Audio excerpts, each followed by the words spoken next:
اور اس وقت کو یاد کرو جب لقمان نے اپنے بیٹے کو نصیحت کرتے ہوئے کہا کہ بیٹا اللہ کے ساتھ شرک نہ کرنا، شرک تو بڑا بھاری ظلم ہے۔ جو لوگ شرک کرتے ہیں وہ کہیں گے کہ اگر اللہ چاہتا تو ہم شرک نہ کرتے، اور نہ ہمارے باپ دادا شرک کرتے، اور نہ ہم کسی چیز کو حرام ٹھہراتے۔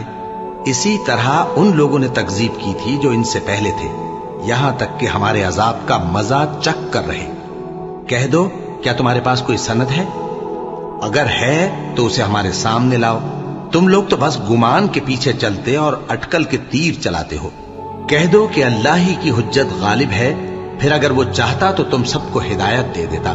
کہو کہ اپنے گواہوں کو لاؤ جو بتائیں کہ اللہ نے یہ چیزیں حرام کی ہیں، پھر اگر وہ آ کر گواہی دیں تو تم ان کے ساتھ گواہی نہ دینا، اور نہ ان کی خواہشوں کی پیروی کرنا جو ہماری آیتوں کو جھٹلاتے ہیں اور جو آخرت پر ایمان نہیں لاتے، اور بتوں کو اپنے پروردگار کے برابر ٹھہراتے ہیں۔ اے اہل ایمان، تمہارے مال و جان میں تمہاری آزمائش ضرور کی جائے گی، اور تم اہل کتاب سے اور ان لوگوں سے جو مشرک ہیں بہت سی ایذا کی باتیں سنو گے، تو اگر صبر اور پرہیزگاری کرتے رہو گے تو یہ بڑی ہمت کے کام ہے۔ کہو بھلا تم کو جنگلوں اور دریاؤں کے اندھیروں سے کون نکال لاتا ہے، جبکہ تم اسے عاجزی سے اور چپ کے پکارتے ہو، اور کہتے ہو اگر اللہ ہم کو اس تنگی سے نجات بخشے تو ہم اس کے بہت شکر گزار ہوں۔ کہو کہ اللہ ہی تم کو اس تنگی سے اور ہر سختی سے نجات بخشتا ہے، پھر بھی تم اس کے ساتھ شرک کرتے ہو۔ کہہ دو کہ وہ اس پر بھی قدرت رکھتا ہے کہ تم پر اوپر کی طرف سے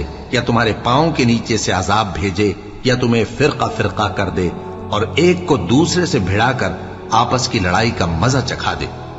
دیکھو ہم اپنی آیتوں کو کس کس طرح بیان کرتے ہیں تاکہ یہ لوگ سمجھیں، اور اس قرآن کو تمہاری قوم نے جھٹلایا حالانکہ یہ سراسر حق ہے۔ جو لوگ ایمان لائے اور انہوں نے اپنے ایمان کو شرک کے ظلم سے ملوث نہیں کیا، ان کے لیے امن و بے خوفی ہے، اور وہی ہدایت پانے والے ہیں۔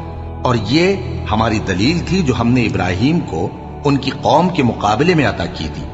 ہم جس کے چاہتے ہیں درجے بلند کر دیتے ہیں، بے شک تمہارا پروردگار دانا ہے، خبردار ہے۔ یہ اللہ کی ہدایت ہے، اس پر اپنے بندوں میں سے جسے چاہے چلائے۔ اور اگر وہ لوگ شرک کرتے تو جو اعمال وہ کرتے تھے سب ضائع ہو جاتے۔ اور جن لوگوں کو یہ مشرک اللہ کے سوا پکارتے ہیں ان کو برا نہ کہنا کہ یہ بھی کہیں اللہ کو بے ادبی سے بے سمجھے برا نہ کہہ بیٹھے۔ اس طرح ہم نے ہر ایک امت کے اعمال ان کی نظروں میں اچھے کر دکھائے ہیں، پھر ان کو اپنے پروردگار کی طرف لوٹ کر جانا ہے، تب وہ ان کو بتائے گا کہ وہ کیا کیا کیا کرتے تھے۔ اور یہ لوگ اللہ کی سخت سخت قسمیں کھاتے ہیں کہ اگر ان کے پاس کوئی نشانی آئے تو اس پر ضرور ایمان لے آئیں گے۔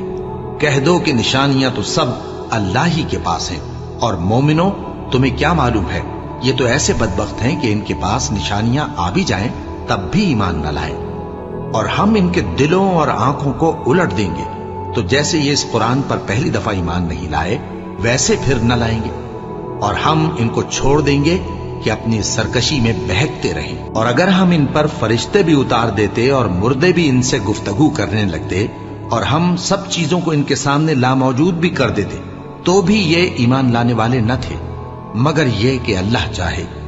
بات یہ ہے کہ یہ اکثر نادان ہے۔ اللہ اس گناہ کو نہیں بخشے گا کہ کسی کو اس کا شریک بنایا جائے، اور اس کے سوا اور گناہ جس کو چاہے معاف کر دے، اور جس نے اللہ کا شریک مقرر کیا اس نے بڑا بہتان باندھا۔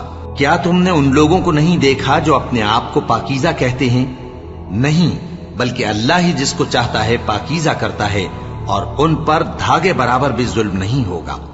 دیکھو یہ اللہ پر کیسا جھوٹ طوفان باندھتے ہیں، اور یہی کھلا گناہ کافی ہے۔ اور مشرک کہتے ہیں کہ اگر اللہ چاہتا تو نہ ہم ہی اس کے سوا کسی چیز کو پوجتے اور نہ ہمارے بڑے ہی پوجتے، اور نہ اس کے فرمان کے بغیر ہم کسی چیز کو حرام ٹھہراتے۔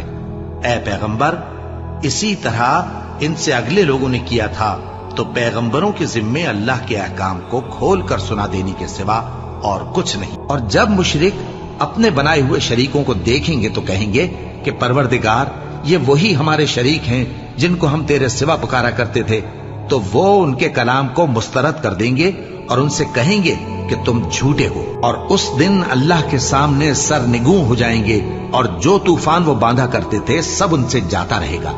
جن لوگوں نے کفر کیا اور لوگوں کو اللہ کے رستے سے روکا، ہم ان کو عذاب پر عذاب دیں گے اس لیے کہ شرارت کیا کرتے تھے۔